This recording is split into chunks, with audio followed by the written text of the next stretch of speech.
Testing. 1, 2, 3. Let's get ready to be at our best now. Be at our best. Yeah, it's going to be a boring one today. Those guys don't all suck. You son of a B! ASAP, any score, any place, you know we bring well. We bout there. We'll pull up on anybody and get it done. Suck it, Raiders. He is dicked. I love you, Dick, but Joe, start fast. They're the next team on our schedule, and we trying to do something big here. We trying to win a Super Bowl. It's another beautiful day. Whew. Welcome back, everybody, to the Charger Chat. I'm your co-host, Wolldog, sitting as always with my two brothers, Kev, Hug, and Duggan. I told you that Derwin James shit was going to be too much for me. I know. And look what happened. I know. It was too much. I went through a box of tissues there, folks, and let's not forget Kyle, the damn it. coach, Duggan. I'm fresher than a salad, boys. Stop it. Oh, my God. Oh, the fudge That was returns. ridiculous. We'll get to all the fudginess that happened in this most recent episode of Hard Knocks. But first, we need to talk about some big news, folks, that came out. I couldn't believe this when I saw this, and when I shared it with my two brothers, I was grinning from ear to ear because we've been waiting to find out if Keenan Allen was going to get himself an extension, and boy, howdy did he. 4 years, $80 million contract with $50 million guaranteed makes him the second highest paid wide receiver in the NFL in terms of annual value. Let's go. They really waited to the last possible minute to do that. It's very much like the Joey Bosa thing. It's like, we're going to lock you in right when it's the last possible moment. Right. I will say, Keenan, the way that this all happened was so beautiful as a fan. Oh, yeah. Because there was no drama. There was no sitting in. I was there was just going to say Just that, man. boom, out of nowhere, extended for 4 more years, and everyone's happy. And like, that's the way that it should work. Right. It should always joy. just be like, surprise.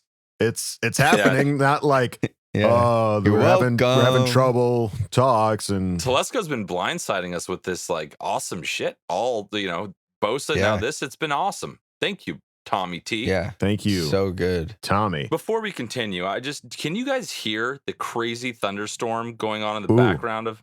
I think I just heard that one. Yeah. Do you hear that, dude? It is. I'm in Missouri, and this is meant to be. This is the final episode of Hard Knocks, and there is thunder and lightning in Missouri. This is meant to be. I like it. It is. No, it's a good omen there, folks, for things yet to come.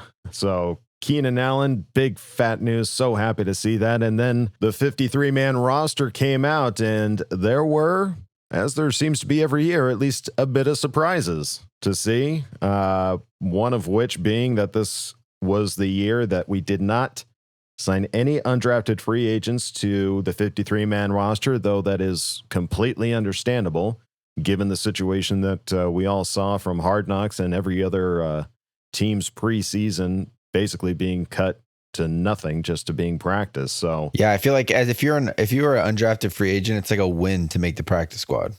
yeah, At least you're For getting sure. paid and you're getting better somehow. And then next year you can get actual preseason game tape, or somebody goes down and you get a real opportunity. So right. that's a win to just make the practice squad, I feel like. Right. That's kind of how it felt at the end of Hard Knocks, but we'll get to that here shortly. Some of the surprises that we saw on that 53-man roster was not 1, not 2, not 3, but 4 tight ends making the team. That caught me off guard, man. Everything that I've been reading is it's been a battle between Anderson and Parfam, and one of them was going to be on, get the short end of the stick. But no, do you think our offense is just going to have a lot of 2 tight end sets? Is that what we're doing? Because this is a lot of fucking, excuse my language, a lot of fucking tight ends to have on one team. It's potential. There is potential that we could do some 2 tight end sets with being a little bit more of a heavier run team with play actions. A lot of the time when you run a play action, your tight end is the guy that gets open the fastest because it's in the box. It's really quick and deceptive. They can kind of squeak out and get open. So with play action heavy teams like we're going to be potentially, but the only thing that is the tight ends, it's somewhat versatile as far as being able to do special teams.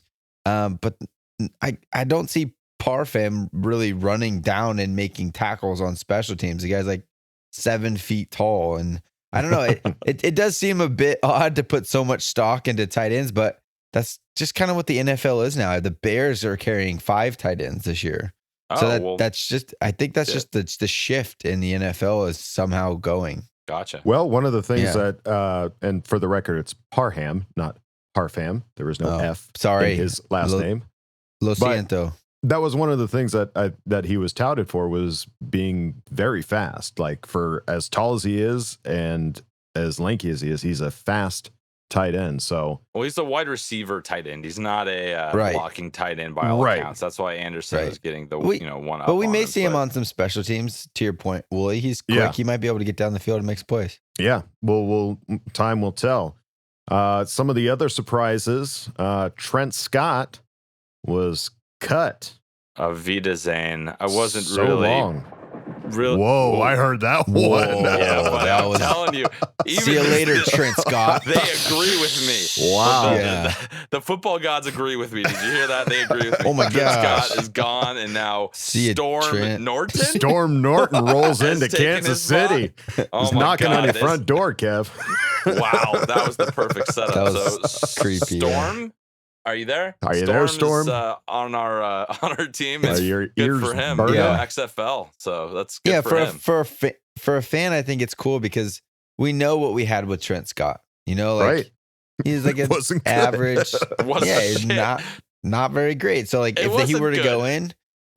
go in, everyone would be like, "Oh man." Whereas if Storm gets thrown in the game, you're like, this guy's got a sick name Yeah. and potentially he could be really good. We don't know yet, you know? Right. I just feel bad for Phil. Like the fact that the guy that was protecting his blind side for a good portion, or he was right Uh-huh. tackle. Like the fact that he was the now starting getting for cut. Phil is now Yeah. not even on the roster. Like that's Mhm. just Right.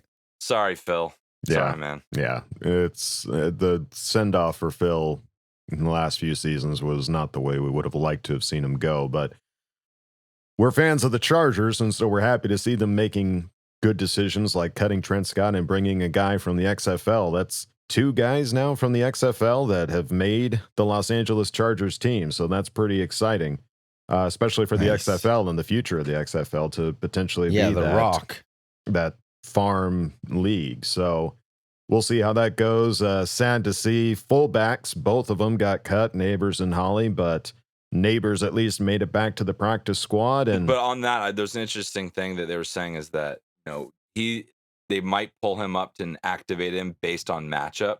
Is kind of what Yeah. I've been reading, is that he's not going to just live on the practice squad. It'll be a very much like scheme base for what team they're playing if they want to bring in Oh. just like a hard nosed fullback to get in there. So that's sneaky.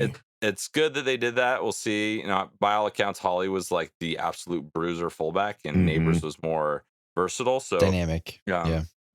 It's good. I'm glad that we were able to sneak him onto the practice squad. Yeah, and it's like we don't have our identity yet as a team. If we start out being a no fullback scheme and things aren't going well, who's to say we don't sign him right away to try to figure out what our identity really is? Maybe that is what it becomes. So Mm-hmm. I like that we have this practice squad that we can pull up from, as long as he doesn't go to anyone else. Right. Yeah. And having the practice squad be as big as it is, there's a lot of opportunities Right. for all of these guys to make it up Yeah. there to the 53. So, and the last bit of the surprising moves, Derwin James was put on IR before the cut down, which means he is ineligible to return this year. Pretty much expected, but that just kind of seals the deal. That's just Still cool. sad. Yeah. And after tonight's viewing, it kind of, like I said, it's just a fresh wound being just reopened and just fucking salt and I know. vinegar and whatever else you want to throw on it. But Believe me, it- we are all hurting together, brother. It is real, but ecstatic to see that Braden Fehoko made it to the practice squad. We were all rooting for him, and I mean, he's been the star of Hard Knocks as far as I'm concerned. So MVP for sure, in my opinion. Yeah. He took over those last two episodes. Just absolutely, Yeah, just the The realness Haka of that alone. family. It's crazy. yeah, exactly. The Haka alone, the Zoom calls with the folks. He was just killer to see. And then also our So boy good. Quentin Meeks. Yes, still clinging to the Charger bolt. I'm happy to still see a him there, man. chance. There's still a Yeah, chance. I was really hoping he'd make the squad, but I mean, like we said, if you don't have a preseason game to go out and actually like be a playmaker, it's hard. So hopefully he gets a chance sometime to get pulled up this year. Well, that Yeah. was I think one of the interesting things that we talked, at least that you talked about on the last episode, was the possibility of bringing in somebody else, a veteran, to fill that spot, if not one of the guys from the practice squad or from previous years like Quentin Meeks, who's got a history with the team at least. Right. So for all accounts, none of that happened. They're just going with the guys that they got. And I want to address this too. We got some heat thrown at us for the positivity we had with the die. Hey, we're sorry. There was a lot of strong opinions, and we respect those opinions. Absolutely. Yeah. But shit, bro. I didn't know about this heat. I'm just now feeling this heat. It was good. No, but it was good heat. It wasn't bad heat. It was good heat. It was like, dude, you guys are crazy. What are you talking about? Like, we respect. We respect. Some constructive criticism, one might say. Yes, constructive criticism. Excellent. I think we're right, though. Yeah. Yeah, I don't know if he's going to come, honestly. Like, you'd think they would have made that move by now. Maybe they'll... Exactly. I feel like we would have heard about that. We saw Tom Telesco saying every team that, or every agent that has a safety is calling me right now.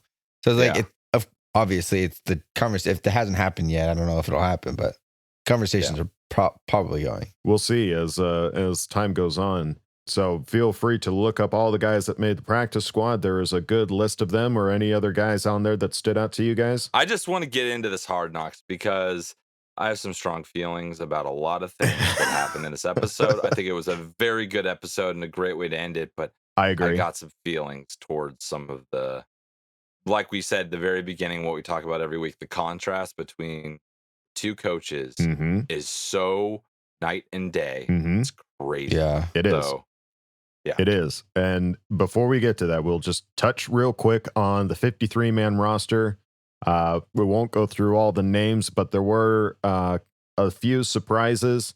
I know that there was a little bit of shade being thrown that Forrest Lamp might not make the team, but he still is on the 53-man roster. So hopefully he can show us a little something before before it's too late.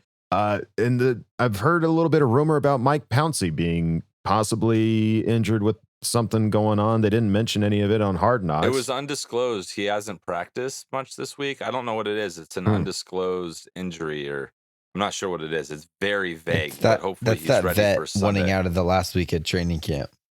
I hope so. Yeah. I hope that's what it is. I hope it's not like a neck thing. It was that just would be nice. Don't like seeing him not practicing. Well, they showed that. Where did we see that one clip of him being a coach? He was like in a polo. There was on Instagram. He was like, yeah, was that on the Hard Knocks Instagram profile? Well, it was on Instagram, but I thought it had the Hard Knocks watermark on it. Yeah, so it seemed like he was pretty lighthearted, not like there was something serious going on. So I think we're okay. I'm not worried. I'm not too worried. I think that would have been a little bit bigger news if our starting center was right. The guy coming back from a broken neck was right. Was exactly something going on. Exactly. That was concerning when you sent me that little clip of him walking around in a polo. But the other thing that kind of piqued my interest at least a little bit was looking at who was going to be doing punt returns and kick returns, since we no longer have Travis Benjamin hogging up any bench space, but Desmond King is slated to be that guy. Now, I know that he's done that. Punt and kick. So I know he's done that before, and he's had a little bit of slippery hands before, but hopefully he's gotten better. I think I think we just have a bad taste in our mouth from last season. He had a couple of oopsie daisies, but like the previous year, he was lights out. And it's interesting to see, like on kick return, Austin, it backs him up. Yeah. Well, I just don't know why I get it. He's super talented, but I don't know why you'd risk him on a kick return. And then Joe Reed is behind him. So, which I thought was one of the main reasons why we got Reed. No. Yeah. He's a rookie though. That's why you're not going to be able to really rely on him just yet. I think that's why he's 3. He might, I think he's going to be backing up King more than Austin will. I don't know why you'd have Austin return kicks. That's just people flying around on kickoffs or. The surprise too was that we cut Darius Jennings, who we just brought over from the Titans. Right. Yeah, we signed him specifically as a return guy, and he must have really not performed at camp, because either that or he might have gotten hurt. I think he might have tweaked something, but either way, I mean, surprising to me, not just Desmond King, given that he had some oopsie daisies in the prior season, but also of all the possible talk of trading King and, letting him go that to other shit's teams. over. It's completely now. over That because is not so only over. right, Yeah. not We only need is him he more than safety, anything. right? Now he's also returning kicks, so he's got double duty on the team, and if that just solidifies it. Coach was saying how he's basically backing everybody up. He's backing up Casey Hayward. He's can do everything back there. So I think that's all the speculation that he was on the trading block and he was gone. Like I'm glad that was just that. And we're the Chargers, man. People get hurt way too often in our on our rosters to risk losing a talent like that. So I'm glad they buckled down. They didn't listen to Twitter. Likewise, yeah. Way too. And it all worked out because we were going to need him so badly this year, and I'm glad that he's still on our roster. All right, folks.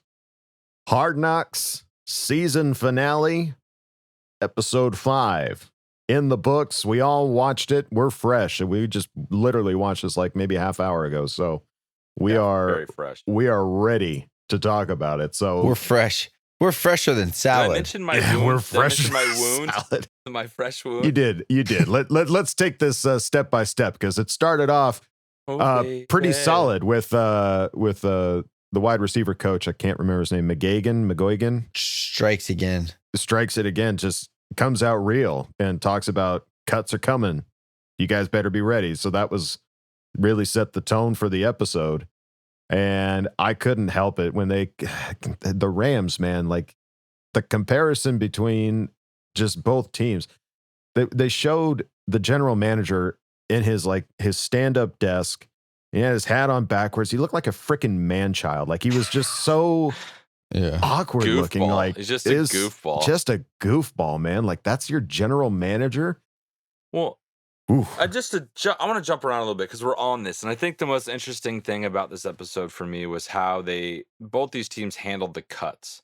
So for me, listening to the kind of fake sincerity that was McVay was just brutal. It was just the sitting down, this he was talking at them. He was telling them all these things.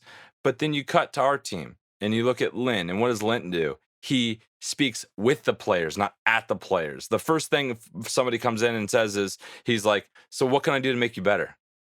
Like, tell me that's not the fucking coach you want, not the guy that sits down like, all right, man, well, you did great. Everyone really likes you in this locker room. And, maybe you might make it on the practice squad. That'd be great. But on the other side, Lynn's like, all right, well, we're going to have you on this practice squad, and this is what you're going to do on this practice squad, and this is why we need you to do this on the practice squad. Like, if I walked out of both those meetings, I would not know what the fuck is going on if I was a Rams player. Like, am I going to be on the team? What am I going to do? But I'm leaving Lynn's office. I'm like, I know exactly what my focus is. This guy wants to help me.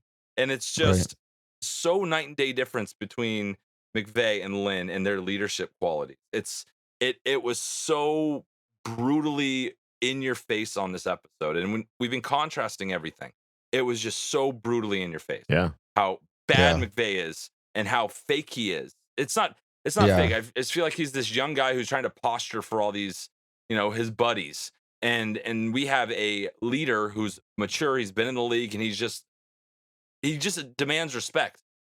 McVay's chasing respect. That's what it felt like to me this whole 5 episodes. And I'm just so glad that Lynn is our coach because I was pumped.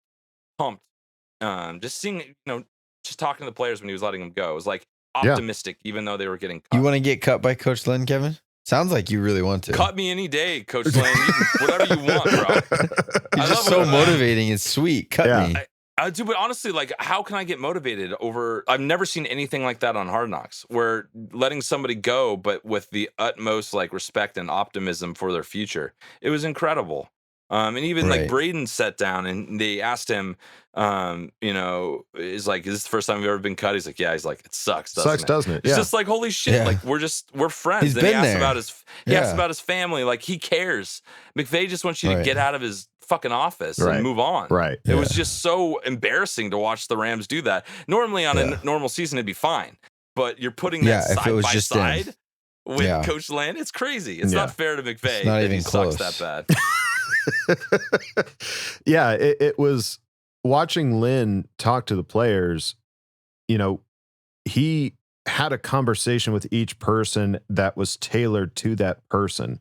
You know, I'm talking to this running back and letting him know, like, you know, you got to know what kind of vehicle you are. You know, you're an F-150, maybe even an F-250, but you're not a Corvette. Like, he's not having that conversation with every player. He's having very specific conversations with each player, letting them know that, I mean, that's what a coach does. They coach, they teach, they train, and they keep the best guys around and make them better.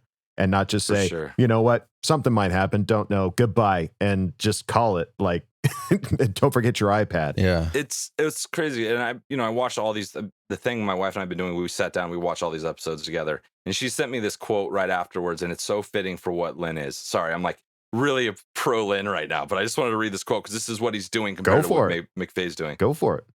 The quote is, "To lead people, walk beside them. As for the best leaders, the people do not notice their existence. When the best leader's work is done, the people say, we did it ourselves." That's what it feels like Lynn is doing. Mm-hmm. It's not about the me and like I'm jumping on backs and we're partying. Like, it's not. Lynn is a leader. Like, that is what we need. So I'm just more pumped than ever for this season and for our coach. Absolutely. I couldn't agree more. Lynn is, I mean, the Chargers have won every single episode. It's been a clean sweep of the Chargers comparatively. Totally. Oh, it's not even close. It's not even truly close. Isn't, folks. I wish I could say that it was tough and that. Obviously, we have 3 very biased opinions. I don't know, dude. I think if you took a non-biased person, they would still 5-0. There's like we no way. We should have got a around it. Rams fan on here just to argue with them because they probably think. Oh, I don't know that how would you would be think. good. I don't know. I would be genuinely curious, like, as a Rams fan, for Rams fans that watched Hard Knocks, like, I would ask them, like, what was your favorite part of the Rams being on Hard Knocks? And I can't think of what that would be for the Rams to be proud of having seen from Hard Jared Knocks. Goff? No, there's nothing. I would his golf course in his backyard. Oh man, the whole So freaking bad. like.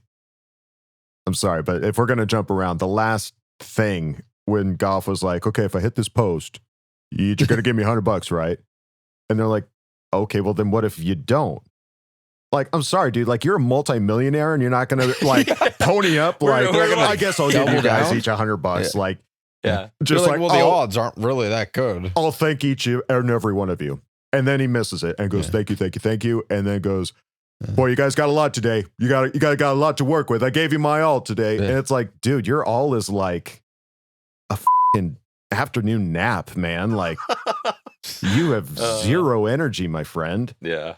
Yeah. And so even bad. then, and if we're going to keep comparing, the Tyrod Taylor dude coming in Quiet. early, quietly. Doesn't speak. He's in there working out by himself. Right. At Not the blasting morning before music. lights out. Just No. focused on getting better.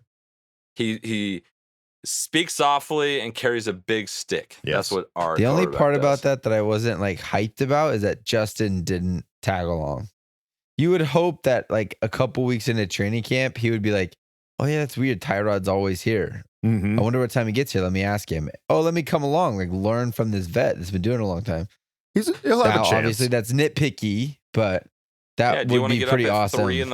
and go work out? I don't blame him for that. That's way too early. Oh, you don't- Well, I think that's the difference right now. I mean, Tyrod's Right. fighting for his spot.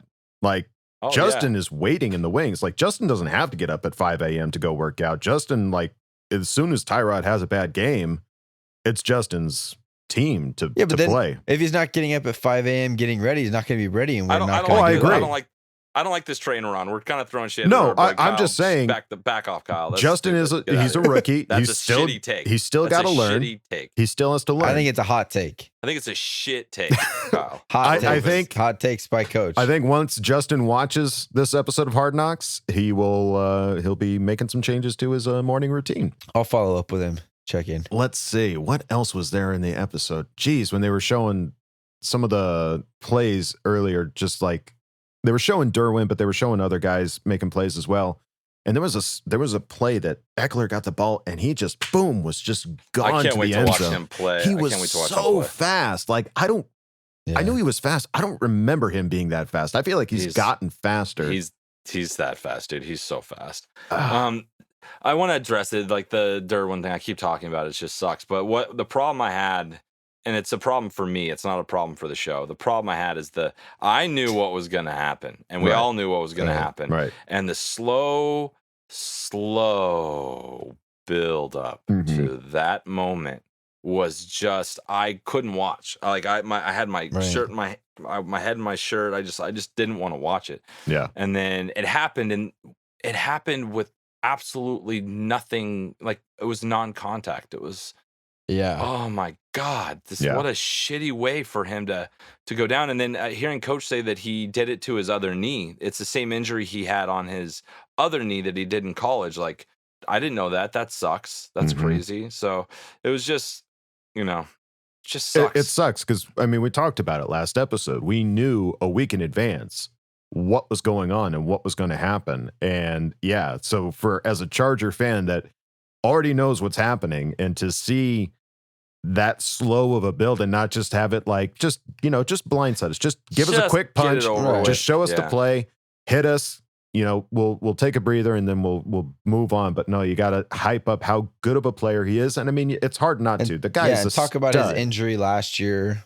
Yeah. The guy is just an absolute stud, irreplaceable, and, really tugged at the heartstrings of any Charger fan that knows the potential of Derwin James and what he brings to this team. So it sucked. I mean, and I'm right with you there, Kevin. Like, the whole episode, I was kind of leaning forward, I'm watching the game. And then as soon as it gets to Derwin, I'm sitting back in my chair going like, oh my God, just like the slow train wreck is coming. Just do it. Just show me the thing. It was just like, I'm right there with you, dude. It sucked to watch. It hurt a lot, but so here's the thing. It happened. It did. But not too closely after that. Very closely after that. The fudge backer turned into the fudge cutter, and he got fucking cut, and it was great. And the fact that he left that facility and had to drive an hour and a half back to get cut in person. What a dummy. What a darsh. And his salad comment, what are you thinking? I figured this kid out. I figured out what he does. And it makes sense because his dad's a coach. So what he does, whenever you see somebody, he looks at them and tells them what he did wrong, so they don't have a chance to reprimand him. I feel like he's been reprimanded his whole life. So now he's just beating people to the punch. And that's your psychology moment corner with Kevin, the psychologist. That's a hot take. Every single Kevin, time the psychologist. every single time you talk to somebody, he's like, I need to do that better. Oh, I could have done that better. Well, if somebody came up to you and said that, what are you going to say? Like, yeah, you really need to do that better. You need to get better at that. That really sucked, dude. Or you used to be like, whoa, dude, calm down. Like, don't be hard on yourself. He's just like, that was him. And the fact that all this happened, and now he's not even on the Rams anymore. Like, that guy. He's the fudge Dude, traitor. That guy was excited to get cut. I have another hot take. Oh, and maybe a conflicting thought. He kept telling them all the crap he did bad over and over so that they would cut him and he could go back to his pops. Because he was just dying to get to Carolina. So he's like, guys, I missed like 12 plays and walkthroughs. Boy. Guys, I just got laid out. Guys, I suck at football. And then finally they cut him. And now he gets to go play with his daddy in Carolina. Right, so I think that was maybe the real thought. That's an interesting thought. I think mine's also interesting, and I think that's the problem with the fudge backer is he's just a conundrum. You can't explain him. You don't know what's going on in that small head of his. It's just there's a part of me that's sad that we don't get to talk shit about the fudge backer anymore, but I'm also kind of glad to see him just sail off into the distance onto a practice squad that no one gives a shit about. Yeah. It felt kind of shady when they showed that they called him. And they're like, hey, we're going to bring you back in the practice squad. Okay, cool. Click. And then the next shot is him talking to the general manager going like, oh, okay.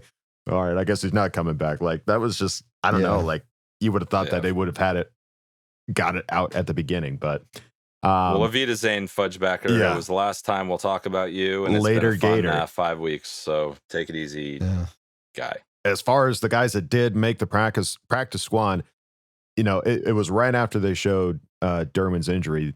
Fehoko and Bradwell were kind of struggling. It's almost the same way that they showed Herbert in either one or two episodes ago, where they were kind of struggling. but the music they were playing, man, like that was so. I was so engaged with what was happening. It was all that slow motion, dramatic. like so Super dramatic, but it was so Yeah. cool. Like, because then you see Fehoko, what do you say? He got like 2 sacks, and then Bradwell was able to get some runs in and Yeah, he play did well. So I know that's all editing, and It's who all knows? drama. It's all drama. Creating something out of nothing, and they probably both had great practices. So That at least felt cool, like it to did. see that. It was nice. So it was really nice. And also John Lott, like earlier on in the episode, going, "This Pecker came in here looking like an ice cream man," talking about Bradwell gaining weight. Like, Classic. I was just, John Lott, you beautiful man. I want you to narrate my life and tell me, tell me what's stinking and what's a pecker. And then, just seeing our guys getting cut. That was what I thought was really interesting about this. And you guys can tell me if it was different from Hard Knocks. Because Kyle, when you mentioned it earlier, that's exactly how I felt when they were cutting the guys. We never saw guys that got cut and you were just straight cut. Like, they didn't show Trent Scott or any of the other undrafted free agents that are like, you're cut, you're gone, you're not coming back, goodbye. All the guys that they showed that got cut in this episode were meant to come back to the practice squad. The only one that didn't was Clay. So it's they over dramatize that because they have no control over that shit. Once they go to waivers, people picking them up. If somebody picks them up, they are not on your practice squad. Right. So, but it just doesn't. Comparatively, like this, when the guys were getting cut and then making it to the practice squad, like, it was like, okay, cool. Like, I was feeling good for these guys. Like, I didn't feel the drama heartbreak that maybe has happened in prior Hard Knocks episodes of guys getting cut. Is this the vibe that you get, or is it different than what it's been in prior Hard Knocks? Usually there's more cuts. They do a lot more and they develop the players more because they have twice the amount of time. They only have one they team. have That makes games sense, as yeah. well. And they have That's games. true. There's just, you're following like 4 or 5 guys, and then usually one of them makes it, and then the other 4 get cut. That's usually what Hard Knocks is. Gotcha. This was just such a bizarre year where you're actually like seeing people make the practice squad, which was never a thing that they promoted on previous seasons. Mhm. They said there was always like they leave the office and say like, yeah, the opportunities there would like to have you back on the practice squad, but that was the extent of it. Mhm. But now this year with the bigger practice squad, it's more of a big deal. Right. So, really the highlight of the episode, and I'll be honest with you, I got kind of misty-eyed, was seeing Braden talk to his folks again on Zoom. Like, I was like, oh man, like his mom choking up, like that hit me like on a very personal level, like of her just saying how proud she was. And I mean, the dude is just, it's just speaks to the characters of the people that we have on this team and just how genuine they've all been. Like, we haven't, and knock on wood that we never do, but we haven't had issues of like off the field issues of any kind. No drugs, no, guns or any of that bullshit. Like, it's all just been clean cut, good, solid guys that, if anything, want to better their community.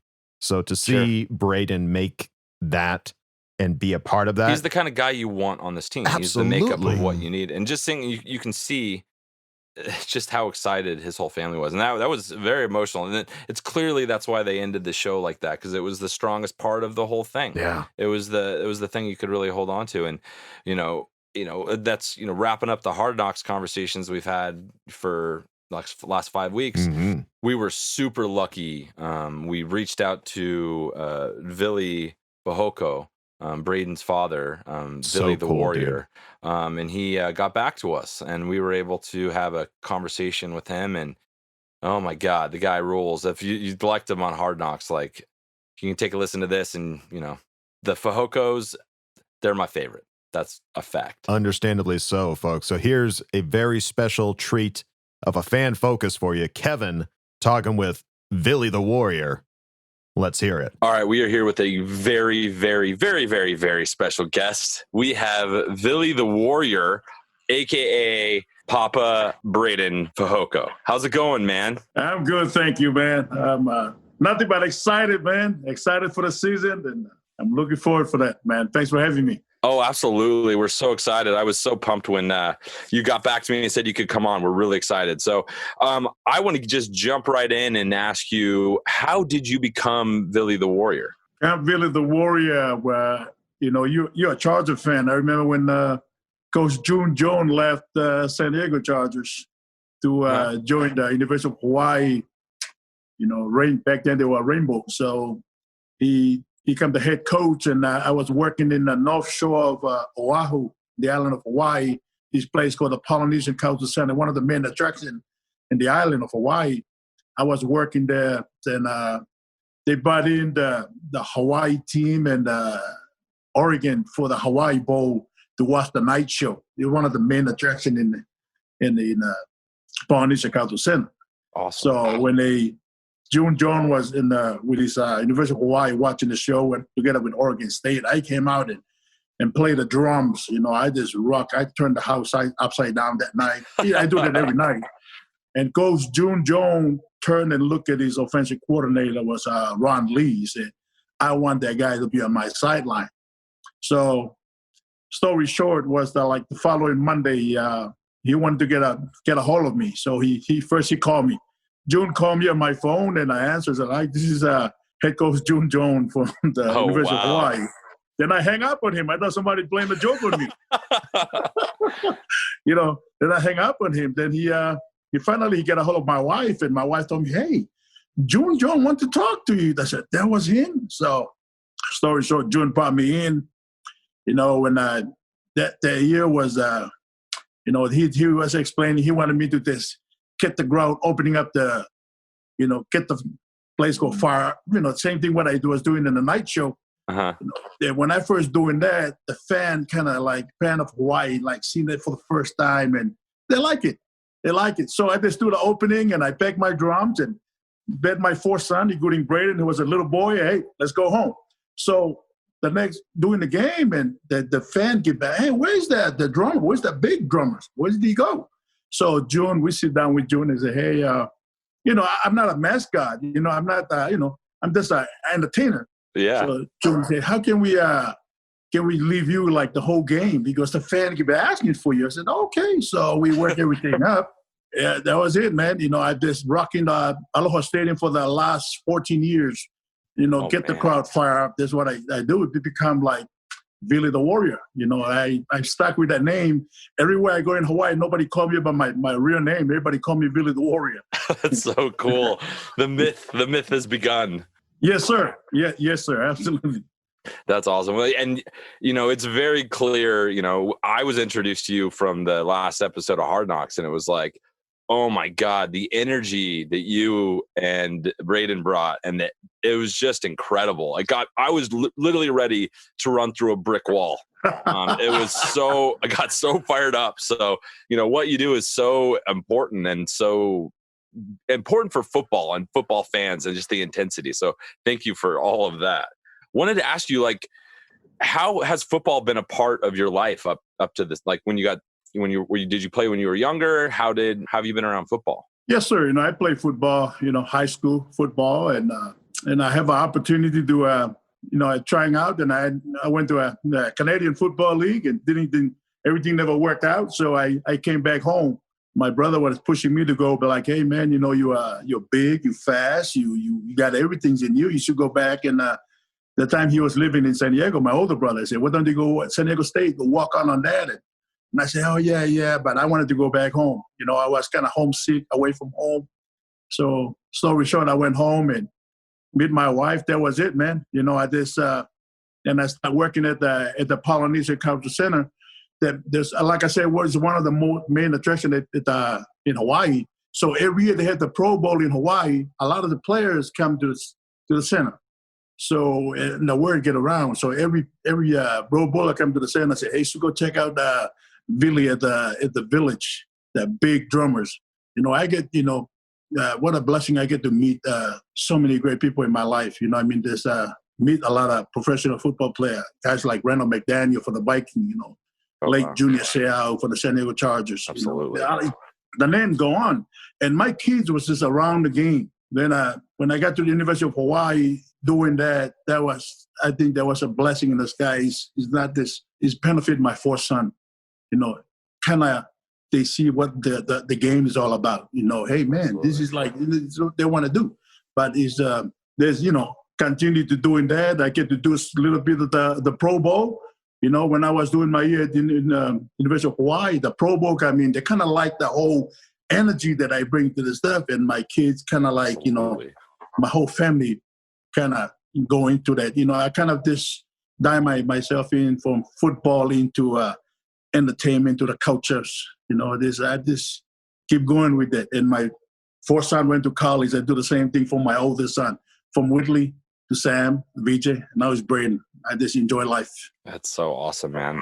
And shifting over to Braden, like he's your youngest son, right? Yes, sir. Braden is the youngest. So when did you see, your youngest son starting to get really good at football and his kind of trajectory? When did that happen? Braden, I call it a long time when Braden was very young, he always around the games, around me. Every time before my fourth son went on stopped playing football, I've been around guys like Randall McDaniel. Randall will come over to Hawaii from the Viking, hey, you guys come to the practice. And Randall will put Braden on his shoulders, take him to the game. And guys like Steve Young look at Randall and said, who's that? It's my nephew.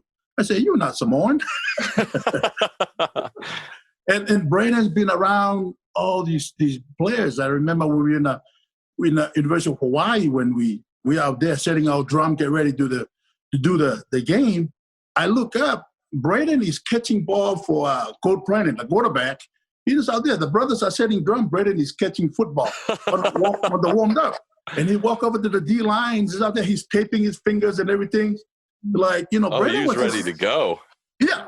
He just around the games.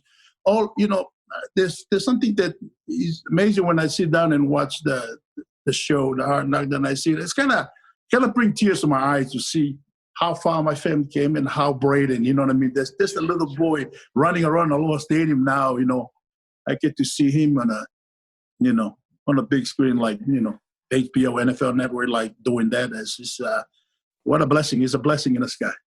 It was so wonderful because we've been watching every episode of Hard Knocks and kind of seeing how they're showing all the players of both sides. And the moment when you guys were having your video conference, it was like, wow, these guys are so genuine. They love each other so much. And right at that moment, just seeing the whole family there, I was like, all right, I think Braden might be my new favorite Charger. Just like the love you guys had, it was so cool, man. So talking a little bit more about that, how did you feel when Braden agreed to terms with the Chargers and, moved, decided he was going to try and go for it with the Chargers? Oh man, opportunity, man. It's brought tears to my eyes. And, to me, I was so happy.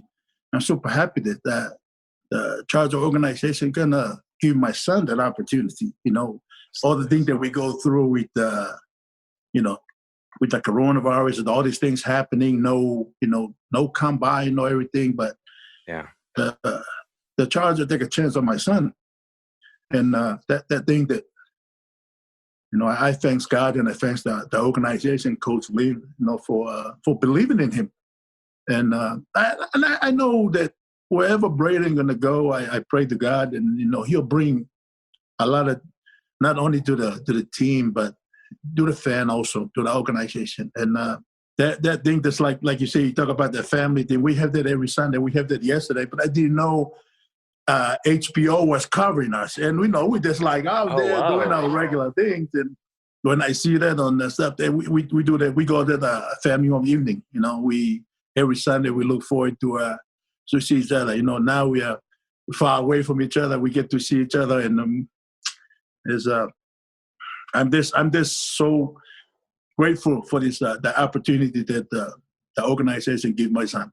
Absolutely. And it was so cool to hear the other players, they did a whole montage of Melvin Ingram, everyone just saying how much they like him. They like his confidence. That must have been nice to hear some of the other players that are established on the team saying that about him.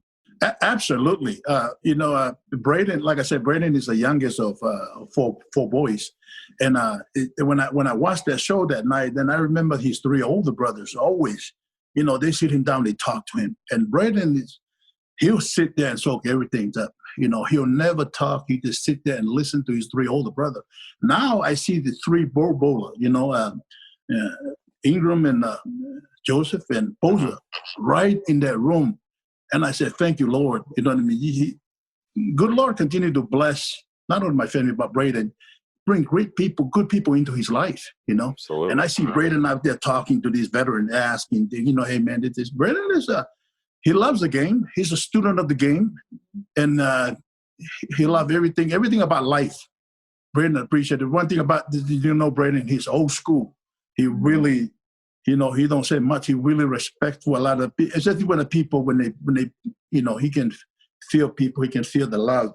That's one thing I'm super happy when I see the veterans, you know what I mean?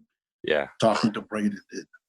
It's great. And when it's clearly you guys just, have a great foundation. And when you have kids like that, they're able to, absorb and just really humble and just he just seems like such a great guy. And you should be really proud because we're giant fans of him on this podcast. Hey, I think give credit to my wife because my wife is a school teacher. Nice. She my kids grew up and my wife would say, hey, watch what you say, say this and this and this. But you know me, I'm just a dad. I just go along whatever it is. Hey, let's go. Let's do this and this. But, to see to see my boys in that things, people loved it. But I would say, man, what a blessing. That's so awesome. Yeah. And the last thing I want to finish with, I saw a video, I think a couple of years ago. It was the LSU. I think he was walking, getting ready for a game. It was the Georgia game because I follow LSU a little bit. And just that beginning where you guys saw each other before the game, like, holy crap, like that energy, man. Like I'm trying to steal all that energy for our Charger fans, man, because it's just like we need that. Hey, we're coming. Yeah, I believe it's against Georgia. And believe it or not, man, I do it to all my four sons. When my oldest son played offensive guard at San Diego State, Whitley, I did the same thing with Whitley in college. And Sam went on to Texas Tech. I did the same thing. And VJ went on to Utah, same thing. And Braden was always around me. Braden was like my right-hand man. He was like always around. He see all these things. When against Georgia, everybody was so pumped. In Death Valley everybody was so pumped. When Braden turned the corner coming in and my son Sam, I don't have to tell my kids, hey, we're going to do this. We don't practice. We don't plan. They already know what's going down. Then when Braden turned the corner and my wife gave me the flower laid and I stepped back and Braden know already, man. It's going down. Sam started calling everything. It's like, that was it, That was it. And I thought there was, so we went into the game. We were so hyped and my phone was going crazy. My oldest son got up and he from Hawaii calling me, hey, Dad. And I said, oh, check your phone. I said, what? I didn't know the video. The video this one go like, when I seen that video and go crazy but I say, wow, but I tell you this, man, the other Charger fan, man, we're coming, man. We're coming. I love it. Oh man, we're so pumped to have him on our team. We hope he gets to that, dress and get going and play for us. We're really hoping for that, man. And thank you so much for your time. And yeah, we're excited. Bring that energy, man. We love it. Oh yeah. Wow. That's why we're super excited, man. Hey, for my family, man, thank you for doing this and go Chargers, man. Go Chargers. Both up, man. Thank you. Thank you so much. God bless. I am so fired up for this season, boys. I am ready to go. That little cheer at the end of that interview was just like, I want. We don't have a huge smile on my face, man. We don't have a mascot anymore. We don't have Boltman. We don't have any of that shit. We need him. I hear where you're going with this, Kevin. We need him to become Vili again for us at home games, guys. Let's put together fly him in from Texas every week. GoFundMe. Let's set it up. Let's get him out there with his drums, taking us to the promised land. I love it. I love it so much. I'm fired up. Dude, it wouldn't surprise me, man. Like, Chargers are still struggling. I don't want to say struggling. Chargers still trying to get fans to be a part of our team, basically. Like, we're still low on the fan count. So if anybody that watched Hard Knocks and watched the haka that Braden brought to that team and knows that, Papa's ready to go. Yeah, I love how he just said they just like at his college game they just looked at each other and he didn't say anything to his other son. It was just like they looked at each other, they made eye contact, and it was like it is going down right now. And it was like I love that connection. It's just so awesome. Absolutely, so cool. No, thank you, Vili. Really appreciate you coming on the show. You only made it better, and thanks for sitting down with Mr. Hug and Doug. And you're the best. Thank you. You are the best. We really appreciate it. So, folks, that being said, today is Tuesday.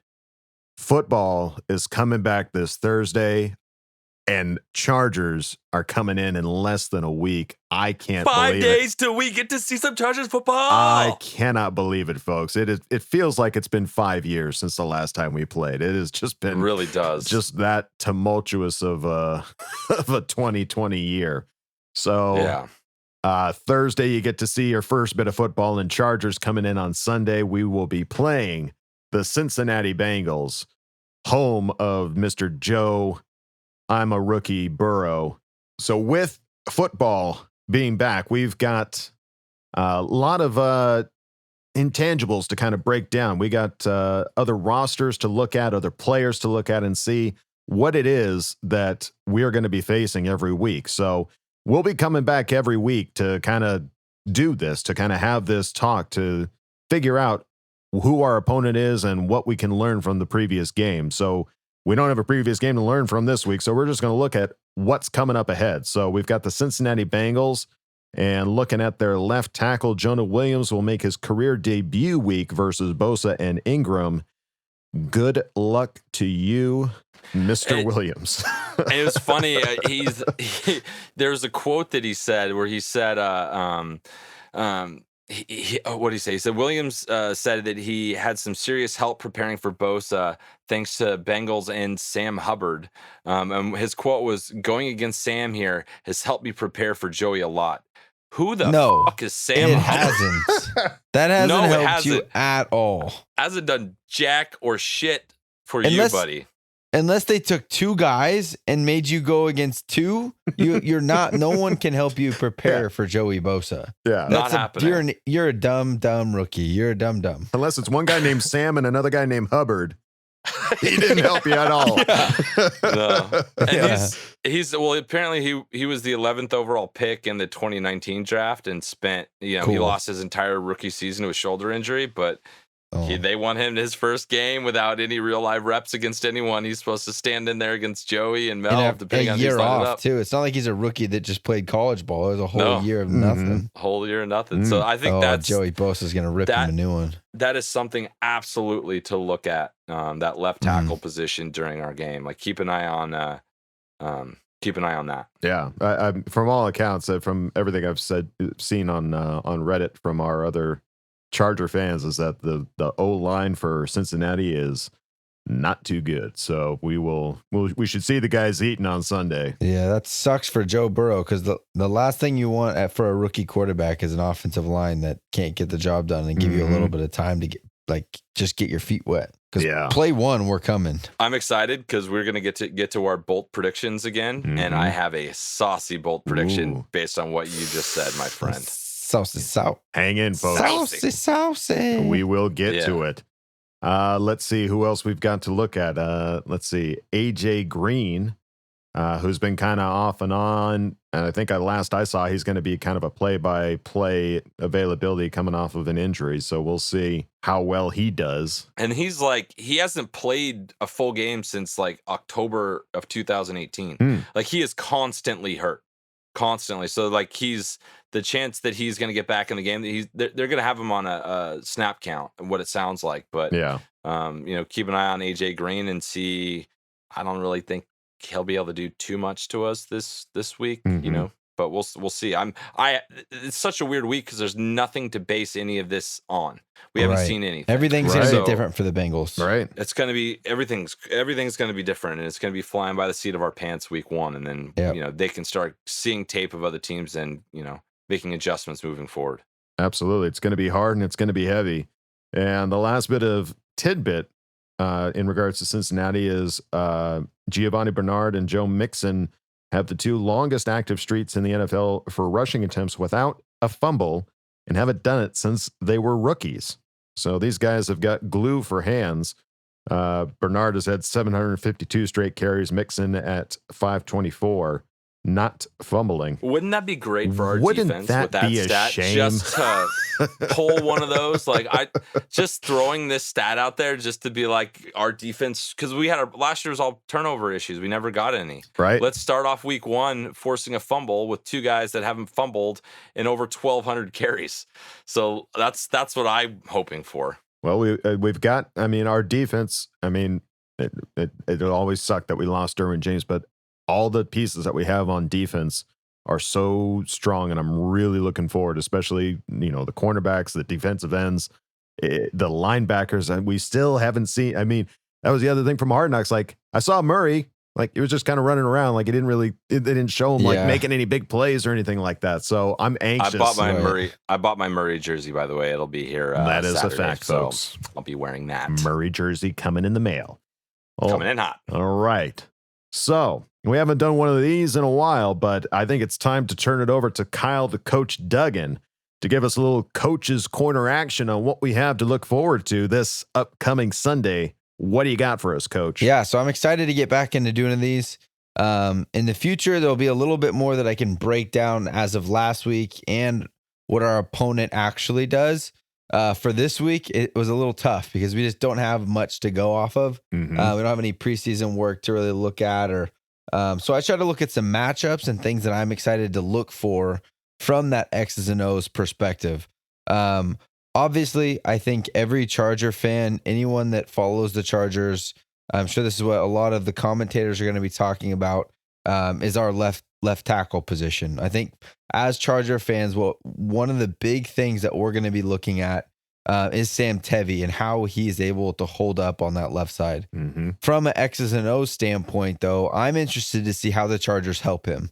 We know he's not an all-pro. We know he's not a Hall of Fame left tackle. Mm-hmm. So how are we, from a strategic standpoint, going to be able to help Sam Tevi going against one of the better pass rushers in the NFL in Carlos Dunlap, who right now is questionable to play, but I'm sure will show up, and he will get after it. He gets after the quarterback. So how are we going to be able to do that? Now, there's several different things that I think that we should be looking for as one.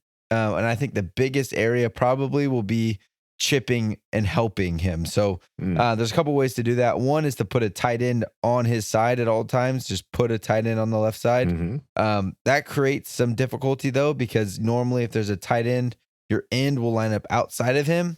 And then if your tight end goes out for a route, now you have this big open space between the tackle and your pass rusher. Mm-hmm. That can be a little bit difficult for you to get your hands on him and just stay engaged. So I don't foresee us doing that a huge amount if we're trying to help Sam Tevi in the pass rush.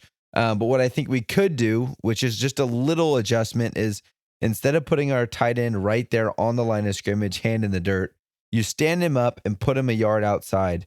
This forces the defensive end to be lined up on the tackle, but you can still get a jam with your tight end, a little chip before he releases on his route. So I think the way that we utilize our strategy and how to help Sam Tevi is something to look for. Now, you do give up. You give up some by doing that. Your tight end doesn't get a quick release off the ball, get downfield. You may even see Austin Eckler or whoever's in the backfield there immediately work towards the left or align on the left side of the quarterback a lot to help Sam. We may slide right a lot. So that'll be interesting to see is how we help Sam against Carlos Dunlap and the pass rush that's coming at him. Another matchup that I'm really excited for is to watch Nasir Adderley. Yeah. Like I said last week, they're going to go at our strong safety. That's just a reality. If they see whoever's supposed to be there for Derwin lined up on a tight end, they're going to try to attack that. So I'm excited to see what they do, and also how many different combinations of defenses that we run. Do we run a lot of 4-3? Do we run 4-2-5? Do we run nickel and dime a lot? What's it going to look? What's kind of the identity of our defense going to be now that Derwin's gone? And finally, our new offense. I'm just excited to see. Yeah. We've heard so much about the changes that are being made and people trying to get in their playbooks, and you've heard a lot of people worried, like for fantasy reasons. We just had our fantasy draft lately. I heard a lot of people questioning how well utilized Keenan's going to be, and Mike, and how they're going to get all these guys involved with how much we're going to run the ball.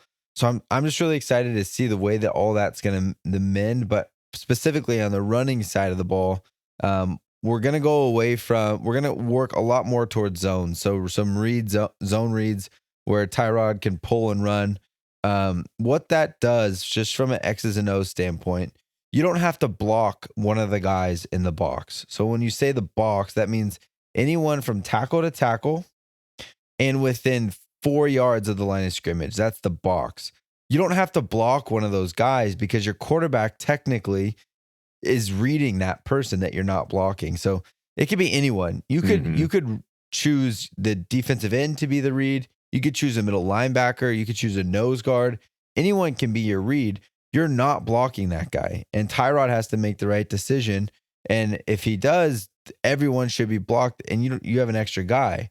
So that's the beauty of it. So I'm just excited to see kind of what all of that is going to work into and what that's going to look like, who it is that we're reading. I would assume we're going to let Sam Tebby run a lot and not make him forced to stick a block.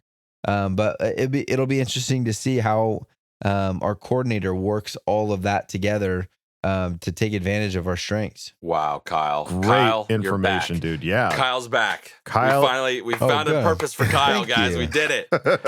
Honestly, I feel way more Aw. enriched than I did before you started talking. So thank you, Kyle. That was Oh, good. very nice. Absolutely. Things to look for. All great points, man. Like, Yeah, it's a awesome. new season. It's a new team for all intents and purposes. And, we've taken our lumps, but we still got a game to play, folks, and it's going to happen. Oh my God, we got a game to play. I can't believe crazy. this is happening. I am not ready. It just, without a preseason, I'm just not prepared for. We have NFL football. When this gets released tomorrow, we'll have NFL football. It's not the Chargers yet, but there's going to be football on TV. I'm not ready. I'm not emotionally, spiritually, I'm not physically, I'm not ready for this. No, me neither. We're going to get hit right in the face with football, and I can't wait to get a black eye from it. It's going to feel really good, folks. It's going to hurt so good. So, as we wrap up every episode that is during the regular season, we got some bolt predictions to make. So, Kev, you were frothing at the mouth with your bolt prediction. What do you think is going to happen? Okay, so my score prediction is 24-10 Chargers with the W. I say we get off to a hot start on our defense this week, and between Bosa and Ingram, we're going to rack up 3 sacks. I think it's going to be a 3-sack day between those two guys. And then I think Austin Eckler goes over 150 all-purpose yards. Ooh. Those are my 3 hot. Jeez, that's as a lot we all of know, takes. as we all know, these are ridiculous and they never land. So Except for I just one wanted to come time? out of the gates. Except for Never the one say time. never. Yeah. But that was like the most modest of ridiculous. I don't know, dude. That was pretty ambitious to say that we were going And it to was very win specific. by a missed Very field goal. specific. Like that was unreal. So I think I like your specific predictions because that means that there's a chance. I'm going to walk this back. I don't think 150 all purpose is right. I think we're going to be about 100 all purpose. All right. Oh, It's a you're little getting more safer. conservative. I thought you were gonna 125. say 200. 125. All right. 125. You meet me halfway. Put me down for 125. Yeah, I'll do 125 Meet me all halfway. purpose. What about you, Wool Dog? What you got? Let's What's see. your bold I feel prediction? I maybe this is just the homer in me. I feel like the Chargers are just going to spank the Bengals so hard. I see nothing but good things happening. So I think score-wise, it's going to be 28-6. Ooh. I think it's just, I think they're really rough just, day for Joe Burrow. I truly do, man. Dude, it's a rookie quarterback with a not great offensive line. Like, I just don't see them having a good day.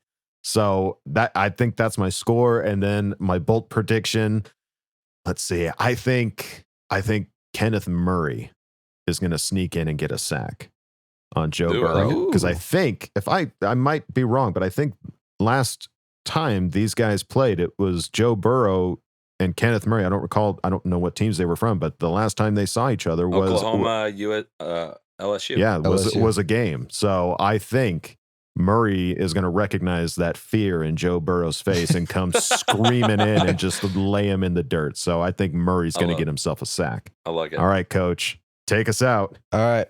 Mine is not very bold because I went too bold all last year and I was never even close. Way too bold. I'm going to start a little conservative this year and hopefully get one to start things off. I'm going 24-10 Bolts, and Tyrod's got 3. He's involved in 3 touchdowns, whether that's him running or passing.